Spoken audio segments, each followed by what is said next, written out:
Selamat pagi Bapak Ibu, anak-anak dan kaum muda yang terkasih. Selamat berjumpa kembali dalam katekesi umat pada hari Selasa tanggal 15 November 2022. Hari ini kita akan belajar dari firman Tuhan. Kenapa kita dipanggil untuk mewartakan sabda Tuhan? Kenapa kita dipanggil untuk melaksanakan salah satu dari 5 tugas gereja? Tugas gereja yang pertama adalah liturgia. Yang kedua adalah koinonia. Yang ketiga kerigma. Yang keempat diakonia, dan yang kelima martiria. Nah, hari ini kita ingin belajar kenapa kita dipanggil untuk mewartakan sabda Tuhan. Mari kita mohon berkat Tuhan sendiri agar kita mendapat terang dari sabda dan juga kita dimampukan untuk menjadi pewarta sabda Tuhan. Mari kita berdiam diri sejenak dan berdoa. Dalam nama Bapa dan Putra dan Roh Kudus, amin. Bapa yang penuh kasih, utuslah Roh-Mu agar memperbaharui hidup kami, sehingga kami pantas Engkau pakai sebagai alat bagi pewartaan sabda-Mu. Mampukan kami mendengarkan bisikan Roh-Mu yang halus, agar kami mengenal kebenaran-kebenaran-Mu yang Kau wartakan melalui pewartaan dalam diri Yesus Kristus Putra-Mu, dalam sabdanya, dan juga dalam gerejanya yang kudus. Demi Kristus, Tuhan dan pengantara kami. Amin. Dalam nama Bapa dan Putra dan Roh Kudus, amin. Bacaan Injil kita ambilkan dari Injil Matius bab 28 ayat 16 sampai dengan 20. Perintah untuk memberitakan Injil. Dan ke-11 murid itu berangkat ke Galilea, ke bukit yang telah ditunjukkan Yesus kepada mereka. Ketika melihat Dia, mereka menyembahnya. Tetapi beberapa orang ragu-ragu.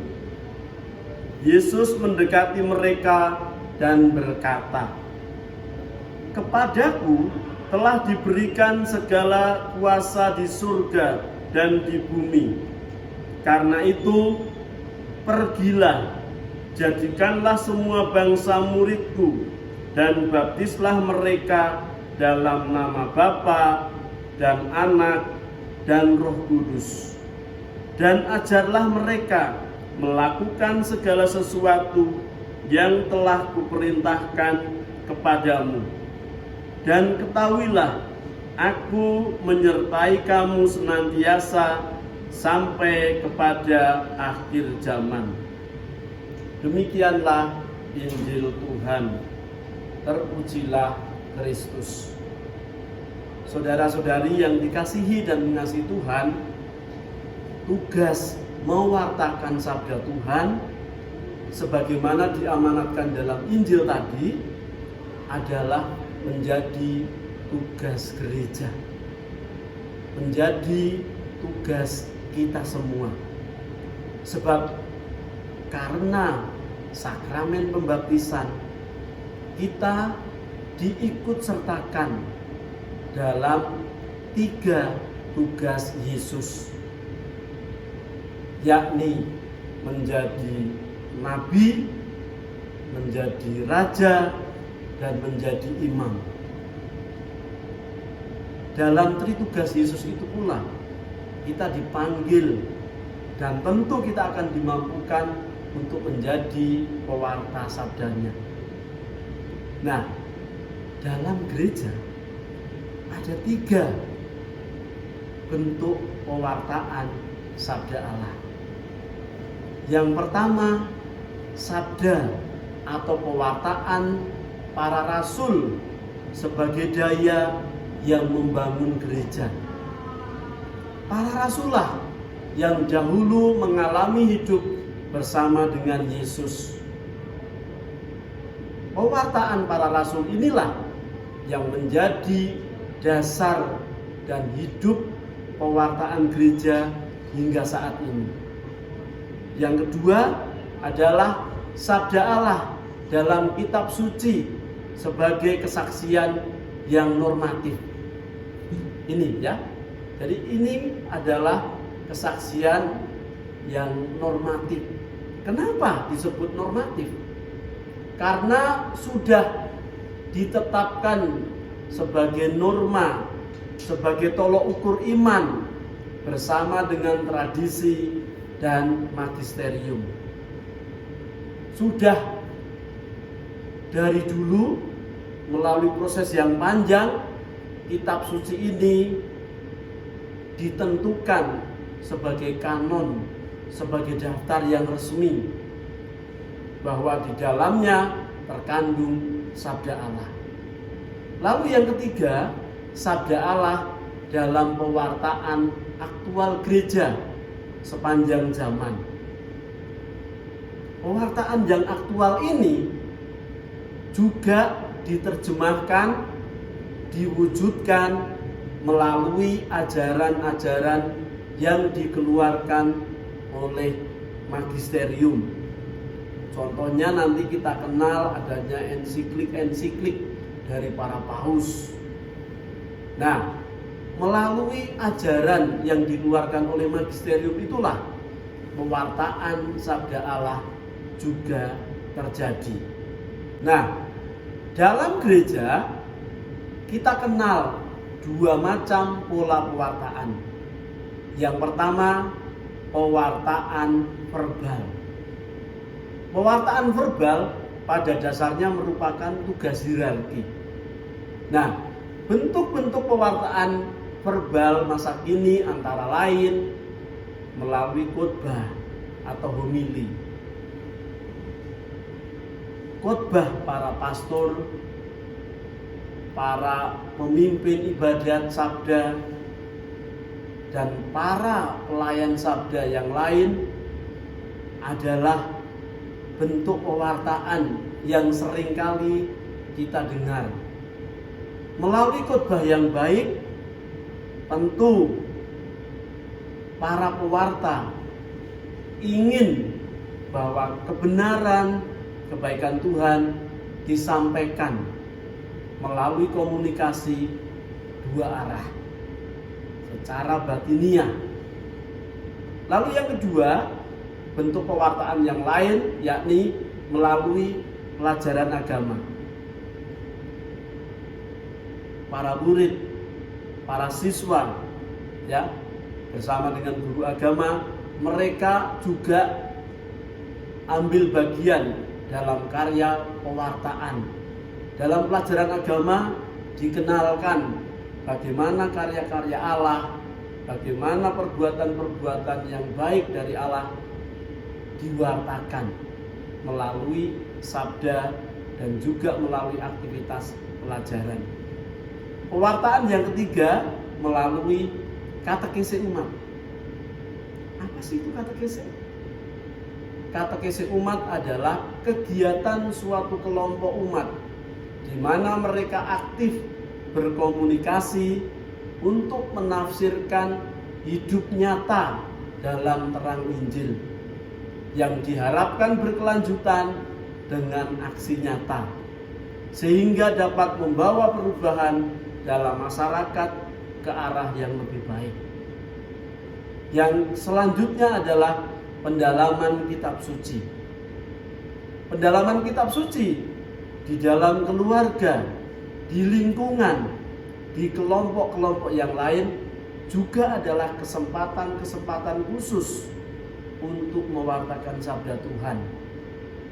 Bisa saat terjadi aksi puasa pembangunan atau aksi dalam rangka menjelang Natal atau yang sering kita dengar dengan pendalaman dalam masa Advent. Lalu pewartaan yang kedua, yakni pewartaan dalam bentuk kesaksian. Pewartaan dalam bentuk kesaksian ini pada dasarnya lebih dipercayakan kepada kaum awam, kepada Anda sekalian, umat. Saya dan Anda dipanggil untuk mewartakan sabda Tuhan. Lalu, sebagai pewarta sabda Tuhan, kita juga diberi tanggung jawab. Untuk memikul tanggung jawab itu, ada dua tuntutan yang harus menjadi semangat kita, yang harus kita lakukan dengan setia. Yang pertama adalah kita mendalami dan menghayati sabda Tuhan. Pengenalan dan penghayatan akan sabda Tuhan yang diwartakan dalam sabda Allah itu harus kita hidup hayati, sehingga pewartaan kita menjadi berdaya guna. Pewartaan kita menjadi suatu sarana untuk mengenal kebenaran kebaikan Tuhan. Lalu yang kedua, mengenal umat atau masyarakat yang kita beri pewartaan. Kenapa? Supaya yang kita wartakan betul-betul membantu, membimbing, dan mengarahkan umat pada kebenaran dan kebaikan Tuhan. Maka para pewarta seharusnya menyatu dalam diri umat yang diberi pewartaan. Dalam mewartakan sabda Tuhan, Bapak Ibu, gereja juga mempunyai wewenang, yakni yang sering kita sebut sebagai magisterium. Magisterium adalah atau wewenang mengajar gereja adalah menjadi milik khas para uskup. Magisterium ini diberikan atas kuasa Yesus melalui Santo Petrus. Santo Petruslah yang pertama kali diberi kepercayaan itu. Nah, dalam diri magisterium itulah pewartaan sabda Tuhan menjadi nyata. Dalam pewartaan oleh magisterium yang bertindak sebagai hierarki, berarti para pewarta bertugas menjaga kebenaran ajaran iman. Menjaga iman dan ajaran tidak berarti ada indoktrinasi, melainkan ada semacam konsultasi. Hierarki dalam hal ini magisterium gereja adalah pengajar yang otentik tentang iman dan kesusilaan. Mereka memaklumkan ajaran Kristus tanpa dapat sesat, atau yang sering kita istilahkan dengan infalibilitas. Nah, supaya tidak dapat sesat ajaran dari kuasa mengajar gereja itu, maka ada 4 syarat yang harus dipenuhi. Yang pertama, yakni bila yang diajarkan berkaitan dengan iman dan kesusilaan. Yang kedua, ajaran harus bersifat otentik. Artinya jelas dikemukakan dengan kewibawaan Kristus. Pewarta bertindak atas nama Kristus. In persona Christi. Mereka bertindak dalam kesatuan dengan kuasa Kristus. Lalu syarat yang ketiga adalah ajaran itu harus dinyatakan dengan tegas dan definitif.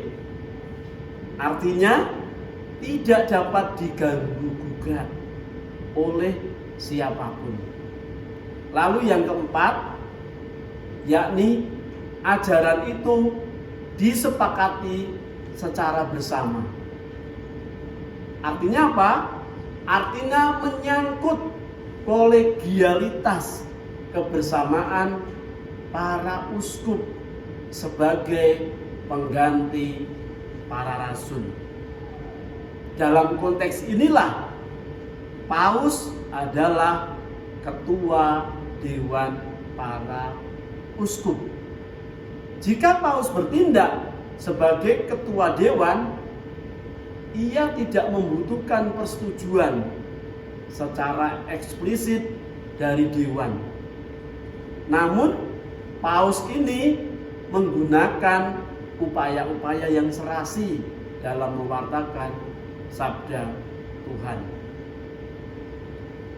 Berikutnya, umat yang terkasih, para pewarta sabda Tuhan juga harus mempunyai beberapa syarat. Supaya apa? Supaya pewartaannya menjadi berdaya guna. Yang pertama, mereka harus dekat dengan yang diwartakannya. Mereka harus dekat dengan sabda Tuhan ini. Lalu yang kedua, mereka harus mau menjadi senasib dengan yang diwartakannya. Siapa? Yesus sendiri. Artinya kalau Yesus karena pewartaannya mengalami kesulitan, bahkan salib, para pewarta sabda pun harus siap seperti apa yang dialami oleh Yesus. Lalu yang ketiga, berani menanggung derita seperti yang diwartakannya. Contohnya Santo Stefanus ya. Kita sama-sama tahu bagaimana Stefanus mewartakan sabda Tuhan, dan justru karena pewartaannya ia dijatuhi hukuman mati. Ia dilempar batu, ia dirajam karena pewartaannya. Lalu yang keempat, para pewarta juga harus siap untuk diutus dan diserahkan kepada umat yang mendengar pewartaannya. Dan yang terakhir, para pewarta harus memiliki komitmen yang utuh kepada umat. Ia juga harus berdedikasi terhadap umat.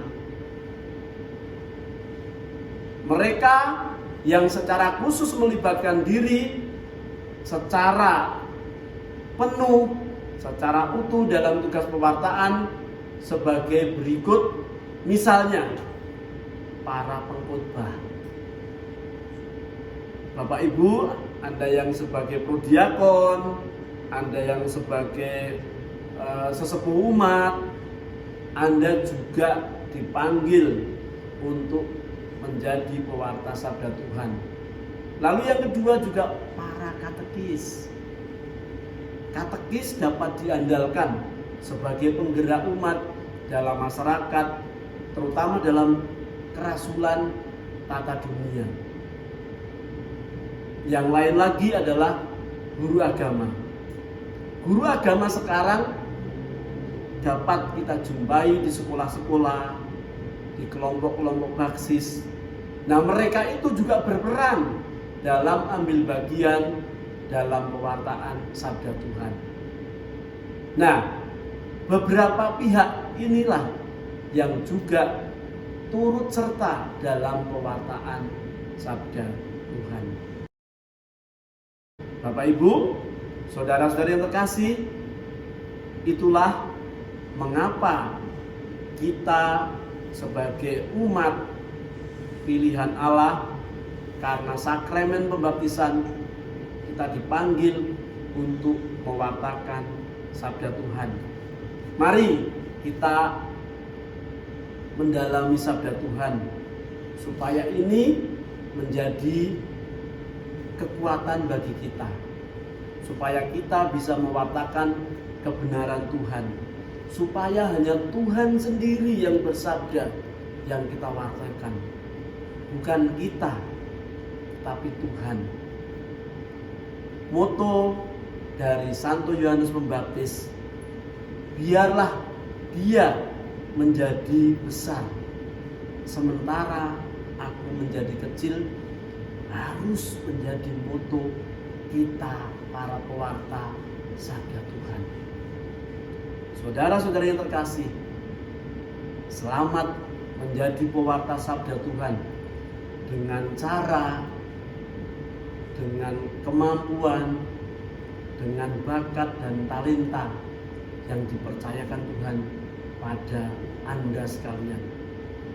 Sekecil apapun pewartaan Anda adalah bagian dari perutusan Tuhan kepada kita. Tuhan memberkati kita semua.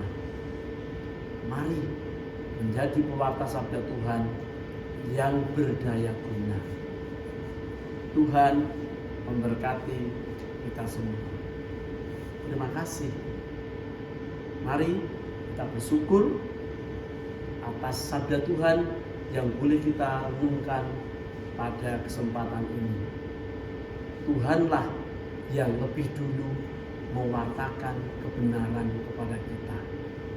Kita gereja dipanggil untuk ambil bagian dalam karya Tuhan. Terpujilah karya pewartaan gereja.